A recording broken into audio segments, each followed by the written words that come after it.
മതപതനത്തിന്റെ അടിത്തട്ടിലാണ്. അല്ലാഹുവേ, വല്ലാത്തൊരവസ്ഥയിലൂടെ കടന്നു പോകുമ്പോ എന്റെ പ്രിയപ്പെട്ടവരോട് പറയുകയാണ്, എങ്ങോട്ടാണ് ഈ സമുദായം പോകുന്നതെന്ന് ഒരാൾക്ക് പോലും തിരിയുന്നില്ലടോ. അതാ അടിച്ചുവിട്ട പട്ടം പോലെ ഇന്ന് ഈ സമുദായത്തിന്റെ യുവതലമുറ പറക്കുകയാണ്. എങ്ങോട്ടാണെന്നറിയില്ല, ഇവരാരാണ് നന്നാക്കുന്നതെന്നറിയില്ല. അതുകൊണ്ട് അടിച്ചുവിട്ട പട്ടം പോലെ പറന്നു നടക്കുന്ന യുവത്വമേ, ഇന്ന് കഥാ മയക്കുമരുന്നിന്റെ ഭാഗത്താണ് ഒരു വിഭാഗം. ചിലര് രാഷ്ട്രീയപരമായി പോവുകയാണ്, മറ്റുള്ള ചില സംഗീതത്തിന്റെ നടുവിലാണ്. അടച്ചവരെ എന്താണ് ഈ ഉമ്മത്ത് ചെയ്യുന്നതെന്നറിയില്ല, ആരെയാണ് അവർ പിൻപറ്റുന്നതെന്നറിയില്ല. സിനിമാ ലോകങ്ങളിലേക്ക് കടന്നു പോകുന്ന ഒരു വിഭാഗം, സംഗീത ലോകത്തേക്ക് കടന്നു പോകുന്ന മറുവിഭാഗം, പടച്ചവനെ ഇൻസ്റ്റാഗ്രാമും ഫേസ്ബുക്കുമായി കഴിയുന്ന ഒരു വിഭാഗം, ഗെയിം കളിയുമായി പോകുന്ന ഒരു വിഭാഗം, പെട്ടെന്ന് പണമുണ്ടാക്കാനുള്ള വഴി തേടി നടക്കുന്ന മറ്റൊരു വിഭാഗം. എന്റെ പ്രിയപ്പെട്ടവര്, ഈ അവസ്ഥയിൽ ജീവിക്കുന്ന മുസ്ലിമേ,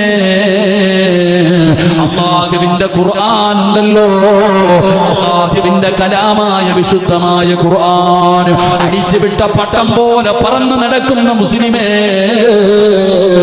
ആ ഖുർആനിന് നിന്നോട് ചിലത് പറയാനുണ്ട്. ചെറുപ്പക്കാരാ, നിനക്ക് മാർഗദർശനമായല്ലേ അല്ലാഹു ഖുർആൻ ഇറക്കിയത്. ആ ഖുർആനിന് നിന്നോട് ചിലത് പറയാനുണ്ട്. ചെറുപ്പക്കാരാ, വഅദ് കേൾക്കാമെന്ന പെങ്ങള്, അല്ലാഹുവിന് ചിലത് പറയാനുണ്ട് മോള്.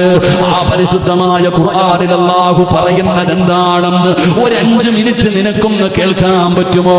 അല്ലാഹുവിന് പറയാനുള്ളത് കേൾക്ക്, പഠിക്കുക ചെറുപ്പക്കാരാ. ആ പരിശുദ്ധമായ ഖുർആൻ, അതിന് നമ്മളോട് ചില കാര്യങ്ങൾ പറഞ്ഞു തരാനുണ്ട്. ആ പറയുന്നത് എന്താണെന്ന് കേൾക്കാൻ തയ്യാറാകണം. അല്ലാഹുവിന്റെ വിശുദ്ധമായ ഖുർആനിന് നമ്മളോട് ചില ഉപദേശങ്ങൾ പറയാനുണ്ട്. അത് എന്താണെന്ന് കേട്ടാ പടച്ചവനെ, നമ്മുടെ ജീവിതത്തിൽ ഒരു മാറ്റം വരികയാ. അല്ലാഹുവേ, ആ ഖുർആനിലേക്ക് മടങ്ങാ ഞങ്ങൾക്ക് ഭാഗ്യം തരണേ അല്ലാ. പടച്ചവനെ, ഖുർആൻ പറയുന്ന രീതിയിൽ ജീവിച്ച് ഈ ലോകത്ത് നിന്ന് യാത്ര പറയുമ്പോ ഈമാനുള്ള ഒരു മരണം തരണേ അല്ലാ.